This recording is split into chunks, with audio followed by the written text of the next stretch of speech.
لا خير في كثير من نجواهم إلا من أمر بصدقة أو معروف أو إصلاح بين الناس ومن يفعل ذلك ابتغاء مرضات الله فسوف نؤتيه أجرا عظيما. Surah An-Nisa Ayat 114, No good is there in much of their private conversation, except for those who enjoin charity or that which is right or conciliation between people. And whoever does that seeking means to the approval of Allah, then we are going to give him a great reward. وأخذهم الربا وقد نهوا عنه وأكلهم أموال الناس بالباطل وأعتدنا للكافرين منهم عذابا أليما. Surah An-Nisa Ayat 161, and, for, their taking of usury while they had been forbidden from it, and their consuming of the people's wealth unjustly. And we have prepared for the disbelievers among them a painful punishment. لكن الراسخون في العلم منهم والمؤمنون يؤمنون بما أنزل إليك وما أنزل من قبلك والمقيمين الصلاة والمؤتون الزكاة والمؤمنون بالله واليوم الآخر أولئك سنؤتيهم أجرا عظيما. Surah An-Nisa Ayat 162, But those firm in knowledge among them and the believers believe in what has been revealed to you, O Muhammad, and what was revealed before you. And the establishers of prayer, especially, and the givers of zakah and the believers in Allah and the last day, those we will give a great reward. ولقد أخذ الله ميثاق بني إسرائيل وبعثنا منهم 12 نقيبا وقال الله إني معكم لئن أقمتم الصلاة وآتيتم الزكاة وآمنتم برسلي وعزرتموهم وأقرضتم الله قرضا حسنا لأكفرن عنكم سيئاتكم ولأدخلنكم جنات تجري من تحتها الأنهار فمن كفر بعد ذلك منكم فقد ضل سواء السبيل. Surah Al-Ma'idah Ayat 12, And Allah had already taken a covenant from the children of Israel, and we delegated from among them 12 leaders. And Allah said, I am with you. If you establish prayer and give zakah and believe in my messengers and support them and loan Allah a goodly loan, I will surely remove from you your misdeeds and admit you to gardens beneath which rivers flow. But whoever of you disbelieves after that has certainly strayed from the soundness of the way. يا أيها الذين آمنوا إنما الخمر والميسر والأنصاب والأزلام رجس من عمل الشيطان فاجتنبوه لعلكم تفلحون.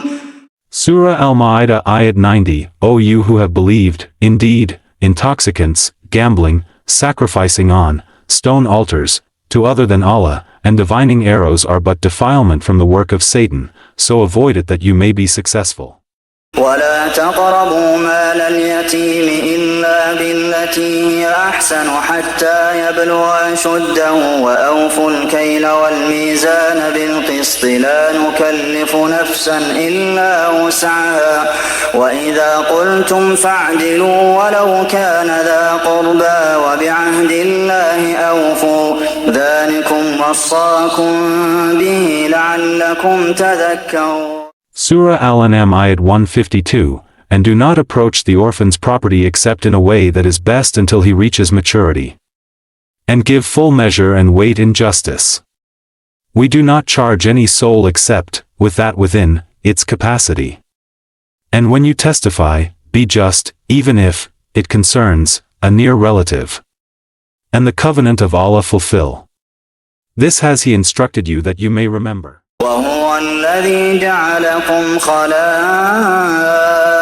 الأرض ورفع بعضكم فوق بعض درجات ليبلوكم فيما آتاكم إن ربك سريع العقاب وإنه لغفور رحيم. Surah Al-An'am Ayat 165, and it is He who has made you successors upon the earth and has raised some of you above others in degrees, of rank, that He may try you through what He has given you. Indeed, your Lord is swift in penalty, but indeed, He is forgiving and merciful. إلى مدين أخاهم شعيبا قال يا قوم اعبدوا الله ما لكم من إله غيره قد جاءتكم بينة من ربكم فأوفوا الكيل والميزان ولا تبخسوا الناس أشياءهم ولا تفسدوا في الأرض بعد إصلاحها ذلكم خير لكم إن كنتم مؤمنين. Surah Al-Araf Ayat 85, and to the people of Madian we sent their brother Shu'aib. He said, O my people, worship Allah, you have no deity other than Him. There has come to you clear evidence from your Lord. So fulfill the measure and weight and do not deprive people of their due and cause not corruption upon the earth after its reformation. That is better for you, if you should be believers. قل إن كان آباؤكم وأبناؤكم وإخوانكم وأزواجكم وعشيرتكم وأموال اقترفتموها وتجارة تخشون كسادها ومساكن ترضونها أحب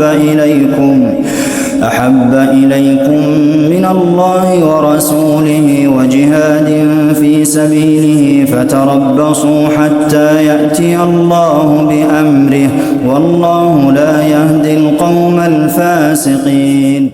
Surah At-Tawbah Ayat 24, say, O Muhammad, if your fathers, your sons, your brothers, your wives, your relatives, wealth which you have obtained, commerce wherein you fear decline, and dwellings with which you are pleased are more beloved to you than Allah and His Messenger and jihad in His cause, then wait until Allah executes His command. And Allah does not guide the defiantly disobedient people. يا أيها الذين آمنوا إن كثيرا من الأحبار والرهبان ليأكلون أموال الناس بالباطل ويصدون عن سبيل الله والذين يكنزون الذهب والفضة ولا ينفقونها في سبيل الله فبشرهم بعذاب أليم. Surah At-Tawbah Ayat 34. O you who have believed, indeed many of the scholars and the monks devour the wealth of people unjustly and avert them from the way of Allah. And those who hoard gold and silver and spend it not in the way of Allah, give them tidings of a painful punishment. إنما الصدقات للفقراء والمساكين والعاملين عليها والمؤلفة قلوبهم وفي الرقاب والغارمين وفي سبيل الله وابن السبيل فريضة من الله والله عليم حكيم. Surah At-Tawbah Ayat 60, Zakah expenditures are only for the poor and for the needy and for those employed to collect Zakah, and for bringing hearts together, for Islam, and for freeing captives, or slaves, and for those in debt and for the cause of Allah and for the stranded traveler, an obligation imposed by Allah. And Allah is knowing and wise. وما من دابة في الأرض إلا على الله رزقها ويعلم مستقرها ومستودعها كل في كتاب. Surah Hud Ayat 6, and there is no creature on earth but that upon Allah is its provision, and He knows its place of dwelling and place of storage. All is in a clear register. ويا قوم أوفوا المكيال والميزان بالقسط ولا تبخسوا الناس أشياءهم ولا تعثوا في الأرض مفسدين. Surah Hud Ayat 85, and O my people, give full measure and weight in justice and do not deprive the people of their due and do not commit abuse on the earth, spreading corruption. قال فما خطبكم أيها المرسلون. Surah Al-Hijr Ayat 57, Abraham said, Then what is your business, here, O messengers? ينبت لكم به الزرع والزيتون والنخيل والأعناب ومن كل الثمرات إن في ذلك لآية لقوم يتفكرون. Surah An-Nahl Ayat 11, He causes to grow for you thereby the crops, olives, palm trees, grapevines, and from all the fruits. Indeed, and that is a sign for a people who give thought.